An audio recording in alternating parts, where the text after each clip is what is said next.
جب آپ نماز پڑھ رہے ہوتے ہیں، جب آپ کا مصلی آباد ہوتا ہے، صلاح الدین ایوبی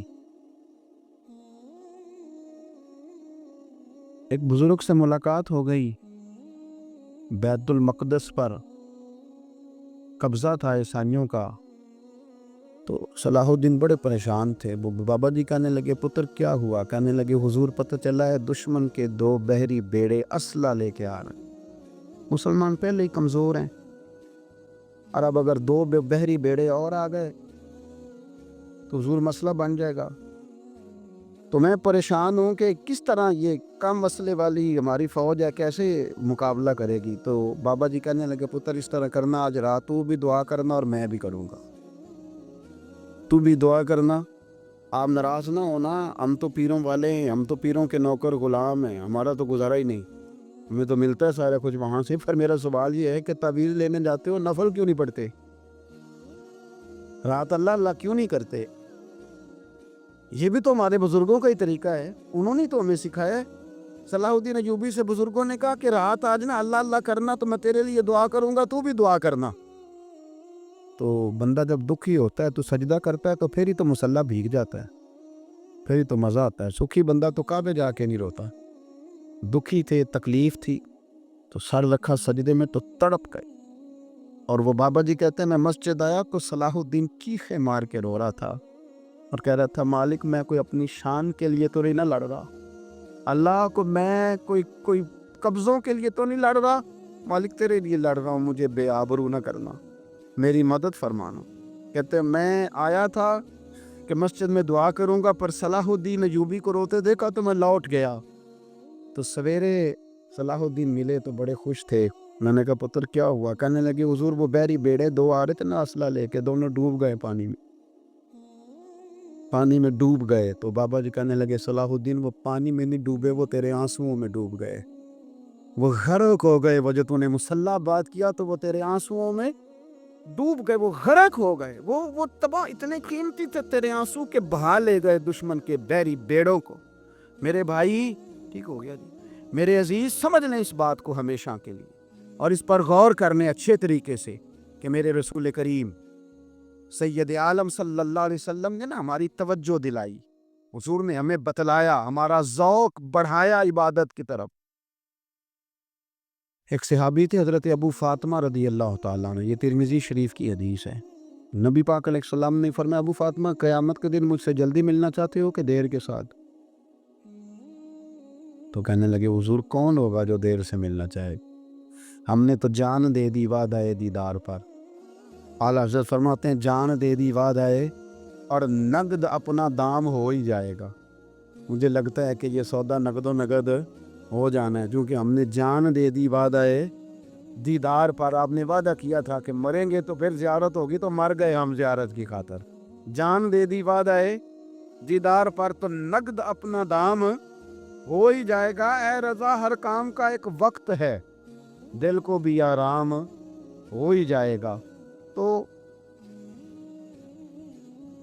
حضرت ابو فاطمہ رضی اللہ تعالیٰ عنہ سے نبی پاک صلی اللہ علیہ وسلم نے فرمایا جلدی ملنا چاہتے ہو کہ دیر سے؟ عرض کی حضور فٹافٹ ملنا ہے، میں نے قیامت کے دن آپ سے جلدی ملنا ہے۔ تو نبی پاک علیہ السلام نے فرمایا پھر اس طرح کرنا، دنیا میں رہ کے سجدے زیادہ کرنا، پھر سجدے زیادہ کرنا، قیامت میں ملاقات جلدی ہو جائے گی، قرب ملے گا تمہیں۔ اپنے بچوں کے اندر لیکن ہم شوق پیدا کرتے ہیں، ہمیں صحیح لفظ نہیں بولنے آتے، پر ہم بچوں میں شوق پیدا کرتے ہیں کہ پتر ڈاکٹر بن جائے گا تو بڑا نفع کرے گا، تو لوگوں کی خدمت کرے گا، ملک و ملت کی خدمت کرے گا، تیرے ابا کا نام روشن ہوگا، تیرے دادا کی تعریفیں ہوں گی۔ ہم یہ ذوق پیدا کرتے ہیں، ہم اپنے نوجوانوں کے اندر یہ فکر پیدا کرتے ہیں، انہیں ہم سمجھاتے ہیں کہ میاں جب تم پڑھو گے، محنت کرو گے تو فلاں آدمی کی طرح تمہارا نام ہوگا۔ یہ جتنا ذوق ہم بچوں کے اندر ان چیزوں کا پیدا کرتے، ہمیں حکم ہے کسی طرح ہم ذوق پیدا کریں کہ پتر نماز پڑھے گا تو اللہ راضی ہو جائے گا، تو سجدہ کرے گا۔ دیکھیں نا میرے رسول کریم علیہ السلام نے فرمایا 7 سال کے بچے کو مسجد لے کے جاؤ، یعنی اسے شوق دلاؤ، اس کے اندر یہ خاصیت پیدا کرو کہ اس کا دل کرے مسجد میں جانے، اس کے اندر یہ خصوصیات لاؤ کہ وہ ہمارے ہاں نا ہر چیز کو پروموٹ کیا جا رہا ہے، ہر چیز کو، یعنی سر سنگیت سکھانے کے لیے اکیڈمیاں بن گئی، ہر شے پروموٹ ہو رہی ہے، عبادت کا جذبہ کم ہوتا جا رہا ہے، اللہ اللہ کا ذوق ہمارے اندر نہیں رہا، اور اتنا مشکل ہم نے اپنے لیے بنا لیا ہے کہ وہ بندہ جو بڑی زبردست مذہبی گفتگو کر رہا تھا اور تگڑی بات کر رہا تھا، کیا بات ہے، لیکن نماز کے بارے میں کمزوری دکھا جاتا ہے، نوافل کے بارے میں وہ چپکے سے نکل جاتا ہے۔ امام احمد بن حنبل رحمۃ اللہ تعالی علیہ،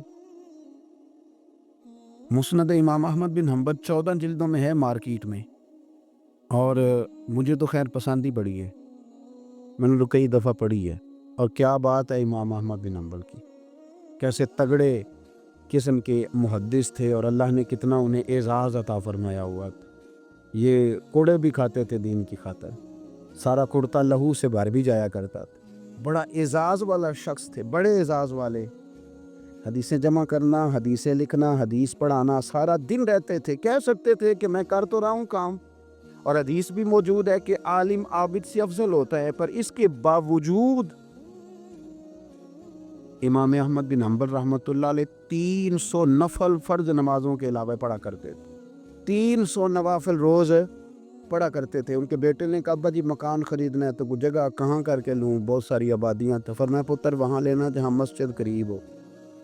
میرے رسول کریم سید عالم صلی اللہ علیہ وسلم اتنا پسند کرتے مسجد کو، اتنا پسند کرتے نماز کو، کہ رسول کریم صلی اللہ علیہ وسلم تہجد کی نماز بھی پڑھتے، پھر حضور فجر کی نماز بھی پڑھتے، نبی پاک وطر کو الگ کر کے پڑھتے، عشاء کے ساتھ نہیں پڑھتے۔ یہ تو ہم اس لیے اجازت دی ہمارے بزرگوں نے کہ بعد میں اٹھے گا کون علیحدہ وطر پڑھنے کے لیے، عشاء کے ساتھ پڑھ لے، وطر پڑھتے، تہجد پڑھتے، فجر پڑھتے، اشراق پڑھتے، چاشت پڑھتے، پھر مغرب کی نماز کے بعد 6 رکعت اوابین پڑھتے، پھر رات کو صلاۃ اللیل پڑھتے۔ سیدہ عائشہ صدیقہ کہتی ہیں زمانہ سو جاتا اور میرے رسول مصلی بچھا کے کھڑے ہو جاتے، او یار کھیتی باڑی کر کے نہیں، محنت مزدوری کر کے نہیں، جناب عائشہ کہتی ہیں میں یہ بھی دیکھتی کہ حضور ایک آیت شروع کرتے تو ساری رات اسی کو پڑھتے، اور میری نظر جاتی تو قدم مبارک پہ ورم آ جاتا۔ یار نماز پڑھ کے اتنی مشقت کر کے، اتنی جد و جہد کر کے ورم آ گیا، یا رسول اللہ اتنی محنت کیوں کرتے ہو؟ فرمایا افلا اکون عبدا شکورا، کیا میں اپنے رب کا شکر گزار بندہ نہ بنوں؟ صحابہ کا ذوق عبادتوں کا، ریاضتوں کا، تلاوتوں کا، طبیعتیں ان کی، میرے نبی پاک صلی اللہ علیہ وسلم نے فرمایا جو رب کے بندے ہوں گے ان کے قیامت کے دن چہرے چمک رہے ہوں گے۔ تو یا رسول اللہ صلی اللہ علیہ وسلم اس کے علاوہ بھی کچھ بندے ہیں؟ فرمایا لعن عبد الدنیا وعبد الدرہم، فرمایا کچھ دنیا کے بندے ہیں، کچھ درہم کے بندے ہیں، ترجمہ یوں کر لو کچھ ڈالروں کے بندے ہیں۔ یہ حدیث مشکات میں موجود ہے، ڈالر کے، ریال کے، لاکھ کے، کروڑ کے بندے۔ حضور وہ کون ہے؟ فرمایا لعن عبد الدنیا وعبد الدرہم، جو دنیا کا اور دولت کا بندہ بنے وہ لعنتی ہے، ملعون ہے۔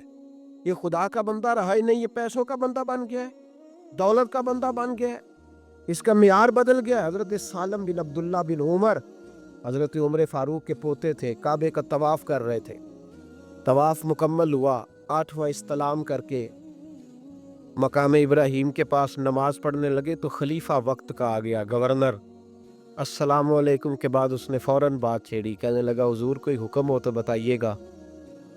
تو آپ کہنے لگے تو بڑا ہی بیوقوف ہے یار، تجھے کس نے گورنر بنایا؟ بڑا تو بیوقوف ہے، تجھے تو سلیقہ ہی نہیں بات کرنے کا۔ حضور کیا ہوا؟ فرمانے لگے خدا کے گھر میں آ کے اور کعبے کے سامنے کھڑے ہو کے میں بندوں سے سوال کروں، یہاں کے بھی بندوں سے مانگوں، تو بڑا ہی بیوقوف ہے۔ سامنے اس کا گھر ہے، سامنے اس کا گھر ہے بیت اللہ اور حجر اسود اور مقام ابراہیم اور مقام ملتزم، اور یہاں بھی میں بندوں سے مانگوں؟ کہتا ہے مجھے بھی کبھی کسی نے ڈانٹا نہیں تھا، میرے بھی پیروں تک پسینہ نکل گیا، تو میں مسجد الحرام سے باہر نکل کے، یوں سمجھ لیں کہ جب لوگ باب عبدالعزیز سے یا باب فہد سے باہر آ جاتے ہیں، کہتے ہیں باہر نکل کے نا میں کھڑا ہو گیا، میں نے کہا چلو فارغ ہو کے آتے ہیں تو بات کرتا ہوں۔ حضرت فارغ ہو کے آئے تو میں نے کہا حضور اب تو بیت اللہ سامنے نہیں، اب بھی کوئی سوال کرے؟ تو فرمانے لگے اچھا ضروری ہے؟ کہا حضور ضروری ہے۔ تو فرمانے لگے چل پہلے بتا تجھ سے دین مانگوں کہ دنیا مانگوں، بول۔ تو کہنے لگا حضور میرے پاس تو دنیا ہی ہے، دین تو آپ کے پاس ہے۔ جب یہ جواب دیا تو حضرت سالم چلنے لگے اور چلتے چلتے فرمانے لگے جا اپنا کام کر، دنیا تو میں نے اس سے کبھی نہیں مانگی جس نے دنیا بنائی ہے، میں نے اس سے نہیں کبھی مانگی، تو کیا حیثیت رکھتا ہے؟ میں نے تو اس سے بھی جب بھی مانگا ہے یا اس کا قرب مانگا ہے یا اس کے رسول کی غلامی مانگی ہے، تو اس سے نہیں مانگتا جس نے بنائی ہے، تو کیا دے سکتا ہے؟ تیری کیا حیثیت ہے؟ تو بھائی ان لوگوں نے قریب پھٹکنے نہیں دیا، ان کے قریب یہ چیز آئی نہیں، بے نیاز لوگ تھے، توجہ ہی نہیں تھی۔ حضرت محبوب سبحانی غوث اعظم شیخ عبد القادر جیلانی رضی اللہ تعالیٰ، آپ ایک کاروبار بھی کرتے تھے، تو آپ کا کچھ مال آ رہا تھا جہاز کے ذریعے، ایک بندے نے خبر دی کان میں، حضور جہاز ڈوب گیا، فرمانے لگے الحمدللہ الحمدللہ، ڈوب گیا جناب، یہاں جہاز ڈوب جائے تو بندہ بھی ڈوب جاتا ہے۔ کہتے ہیں صاحب انتقال کر گئے، 10 لاکھ کا نقصان ہو گیا تھا، مال ڈوب گیا پورا جہاز ہی، فرمایا الحمدللہ، اور تم نے جلدی کی خبر دینے میں سبق پڑھا رہا تھا، کیوں مجھے دخل اندازی دی تم نے میرے کام میں، کیوں دخل اندازی کی؟ سب الحمدللہ۔ تھوڑی دیر کے بعد اس نے پھر کان میں کہا حضور وہ غلط خبر تھی، جہاز بچ گیا، فرمانے لگے الحمدللہ۔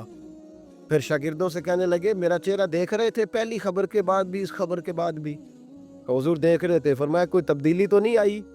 کہا حضور نہیں، فرمانے لگے شکر الحمدللہ، رب نے میرا دل دولت سے نہیں جوڑا، اپنی ذات کے ساتھ جوڑ کے رکھا ہوا ہے، تبدیلی تو نہیں آئی، یہاں تو ٹینشن ہی ٹینشن ہے، ڈپریشن ہی اور بات کس کی ٹینشن ہے؟ پیسے کوئی نہیں، دولت کوئی نہیں، کوئی چکر چل جائے نا کبھی، اس سے بھی کبھی پوچھ جس کے پاس ہے وہ تجھ سے زیادہ غریب ہے، اس سے کبھی پوچھ وہ تجھ سے زیادہ آزمائش میں ہے۔ غریب شہر تو فاقوں سے مر گیا، لیکن امیر شہر نے ہیرے سے خودکشی کر لی، اس کو بھی تو پوچھ اس کا کیا حال ہے۔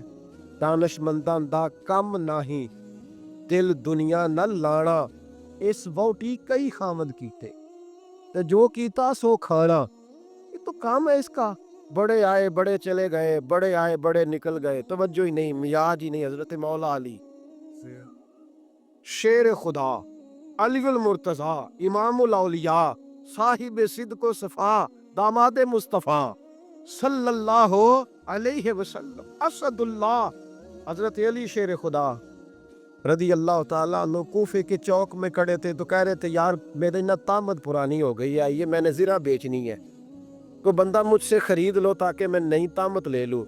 ایک بندہ کان میں کہنے لگا حضور طامت کے پیسے بھی نہیں، فرمانے لگے پیسوں کو چھوڑ، علی کا سینہ دیکھ، اللہ نے ایمان کی دولت سے بھرا ہوا ہے، پیسے اہمیت نہیں رکھتے، ان کی وہ اہمیت نہیں جو دنیا نے بنا لی۔ فرمایا ضرورت نہیں تھی، اب ذرا احساس ہوا ہے کہ زیادہ ہی پھٹ گیا ہے، پردہ نہیں صحیح طرح پورا کرتا، تو میں نے کہا چلو زرہ بیچ کے نیا لے لے، ضرورت نہیں، مزاج نہیں، طبیعت نہیں، انہوں نے ماحول نہیں بنایا، ہمارے تو حد ہو گئی، اتنا بری حالت ہے کہ ناقابل برداشت۔ حضرت عمر فاروق رضی اللہ تعالیٰ عنہ صحابہ نے مسجد نبوی میں بیٹھ کے میٹنگ کی، عمر کی تنخواہ بڑی تھوڑی ہے مال غنیمت میں سے، اب تو عمر کے پوتے بھی ہیں، نواسے بھی ہیں، رشتہ داریاں بھی ہیں، تعلق بڑھ گئے ہیں، اور عمر فاروق بوڑھے بھی ہو گئے۔ میٹنگ ہو رہی مسجد میں، اس طرح کریں کہ عمر کا کچھ تھوڑا سا نا مشاعرہ، کچھ تنخواہ، کچھ خدمت، کچھ وظیفہ بڑھا دے۔ بات طے ہو گئی، جب مکمل ہو گئی تو کہنے لگے یہ بتاؤ شیر سے بات کس نے کرنی ہے، ادھر جائے گا کون، پہلے اس کا نام تو بتاؤ، وہاں جائے گا کون؟ تو انہوں نے کہا یہ تو ہم نے سوچا ہی نہیں، بات تو بڑی تگڑی ہے، عمر سے کون بات کرے گا، یہاں جتنا مرضی تگڑا پیر ہو، آپ نذرانہ لے کے جائے، مسئلہ ہی کوئی نہیں، ابھی کسی کو کہنا پڑا ہے؟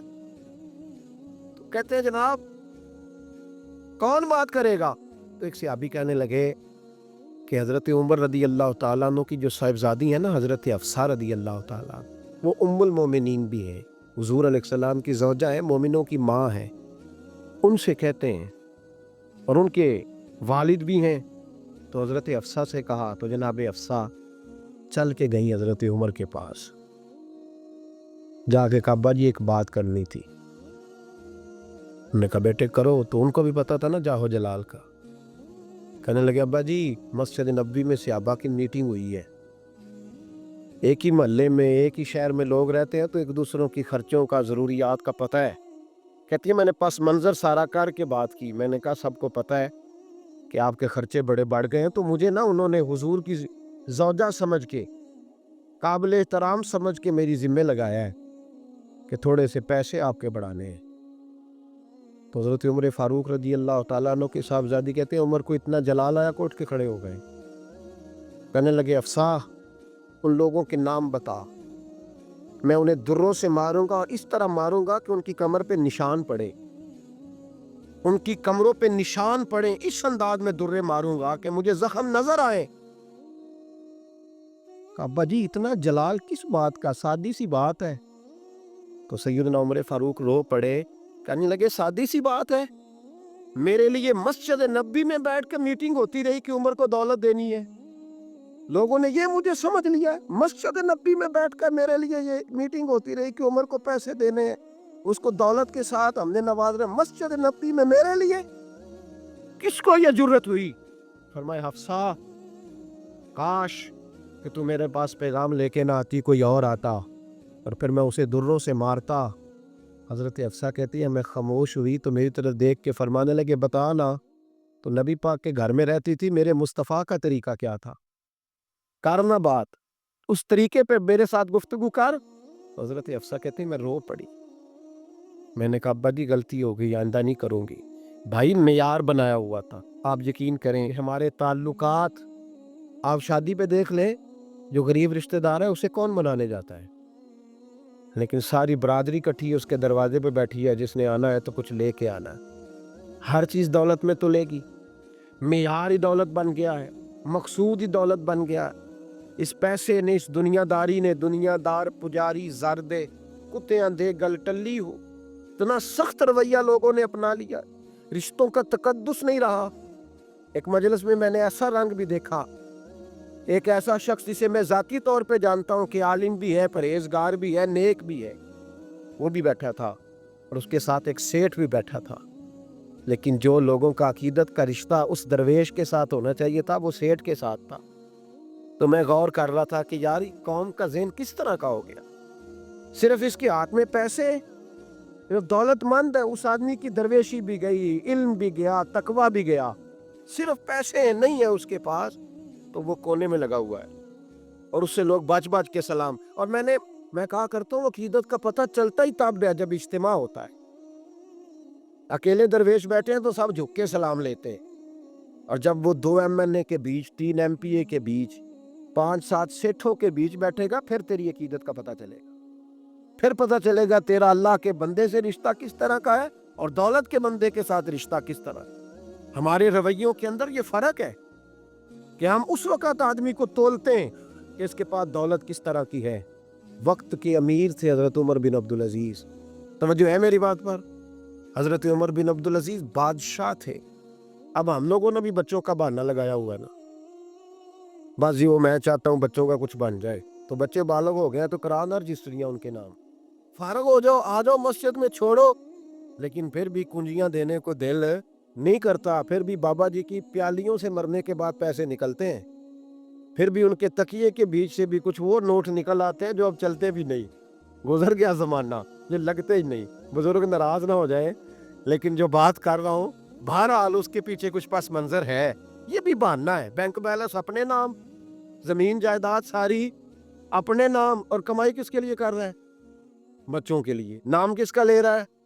بچوں کا۔ یہ کس طرح کا بچوں؟ بہانہ نہ لگاؤ، صاف کہو کہ اپنے لیے کما رہا ہو، صاف کہو، کیوں بچوں کا نام لیتے ہو جب ہر چیز کی کنجی تو رکھی ہوئی ہے باندھ کے اپنے ساتھ۔ حضرت عمر بن عبدالعزیز بادشاہ تھے، آواز دی، گھر میں بیٹھے، بیٹی پانی کا پیالہ تو لاؤ، بیٹی خاموش ہو گئی، ساتھ والا کمرہ بیٹی کا، پھر آواز دی، بیٹے سن رہی ہو؟ کہ ابا جی سن رہی ہوں، پانی کا پیالہ دینا، بیٹی خاموش ہو گئی، تیسری آواز دی تو زوجہ پانی لے کے آ گئی، میں کو حضور پانی۔ حضرت عمر بن عبدالعزیز کو غصہ آیا، کہنے لگے بچے کس لیے ہیں، وہ خود کیوں نہیں آئی؟ اب اتنی نافرمان ہو گئی ہے کہ ایک پیالہ پانی کا باپ کو نہیں دے سکتی، کیوں نہیں آئی؟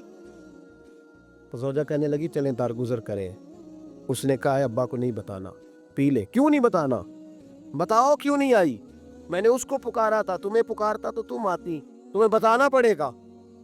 جب بات ذرا آگے بڑھی تو ماں تھی نا، بات بیٹی کی تھی، تو اماں رو پڑی، آنکھوں میں آنسو آئے، کہا کیوں روئی ہو؟ کہنے لگی بیٹی کا پاجامہ پھٹ گیا، دوسرا ہے نہیں اور آپ لے کے بھی نہیں دیتے. کمرے میں بیٹھ کے تو پاجامہ سی رہی ہے، تو کہہ رہی تھی ابا کو بتانا نا، انہیں تکلیف ہوگی. تو وہ اس کے پاس دوسرا ہوتا تو آ جاتی، ایک ہی تھا تو اس لیے نہیں آئی. حضرت عمر بن عبدالعزیز اٹھے، سر سجدے میں رکھا، کہنے لگے یا اللہ تیرا شکر ہے تو نے میرے بچوں کو بقدر ضرورت روزی عطا فرمائی ہے. یا اللہ تیرا شکر ہے. ایک روایت میں نے پڑھی، کلیجہ منہ کو آیا. مصطفیٰ کریم بیٹھے تھے تو سیدہ عائشہ صدیقہ رضی اللہ تعالیٰ نے عرض کی یا رسول اللہ صلی اللہ علیہ وسلم وہ دیکھیں سیدہ فاطمہ آ گئی ہے، وہ دیکھیں بی بی صاحبہ بغیر بتائے آ گئیں. حضرت فاطمہ الزہرا آئی تو حضور نے فرمایا فاطمہ بغیر اطلاع کے. حضور چھوٹا سا کام تھا، کیسے آئی ہو؟ تو بی بی صاحبہ نے نا، عورتوں کا پلو ہوتا ہے نا چادر کا، پلو کھولا تو ایک روٹی بندھی ہوئی تھی. ایک روٹی چادر میں، یہاں لوگ زیور باندھتے ہیں، دولت باندھتے ہیں، ایک روٹی حضرت فاطمہ نے پلو میں باندھی، کھول کے پیش کی. کہ بیٹے یہ کیا ہے؟ کہ ابا جی کئی دنوں سے گھر میں روٹی نہیں پکی تھی، آج علی کچھ جون لائے تھے، پیسے ہیں، چند روٹیاں بنی ہیں، تو بچوں نے تو کھا لیا، تو میرے سامنے بھی ایک روٹی آئی تھی، میں نے لقمہ توڑا ہے تو مجھے خیال آیا پتہ نہیں مصطفیٰ نے کھایا ہے کہ نہیں کھایا، پتہ نہیں حضور نے روٹی کھائی ہے کہ نہیں، میں لے کے حاضر ہو گئی ہوں، مہربانی فرمائے. تو فرمایا بیٹے بیٹھ جا. حضرت فاطمہ بھی بیٹھ گئی. سیدہ عائشہ کہتی ہیں حضور بھی بیٹھ گئے. فرمایا فاطمہ کتنے دنوں سے نہیں کھایا؟ عرض کی حضور 3 دن سے. فرمایا بیٹے میں نے 5 دن سے نہیں کھایا، آ جا. دونوں باپ بیٹی مل کے کھاتے. روٹی 2 حصوں میں حضور نے بانٹی. فرمایا چل آدھی تو کھا، آدھی میں کھاتا ہوں. حضرت فاطمہ نے لقمہ توڑ کے منہ میں رکھا تو رو پڑی، حضور 5 دن سے نہیں کھائی. اور میں بیٹا چپ کر، ہمارا دنیا سے کیا تعلق، ایک پل رہ گیا ہے، بس اللہ پھر جنت کی ساری نعمتیں عطا فرما. رونے والی بات ہی نہیں ہے اس میں، بس ہمارا کیا تعلق، ایک پل ہے، پھر مالک بڑا کچھ عطا کرے گا. او بھائی، جو کائنات کے مالک و مختار تھے، جو ابرو کا اشارہ کرے تو حضرت جبریل جنت کی نعمتیں لے کے آ جائیں، انہوں نے تو دنیا کی جانب توجہ ہی نہیں کی، ان کا تو خیال ہی نہیں آیا. دنیا ہی دنیا، دولت ہی دولت، ہر آدمی دولت کے ترازو میں تلنے لگا ہے. اب تو کلیجہ پھٹتا ہے.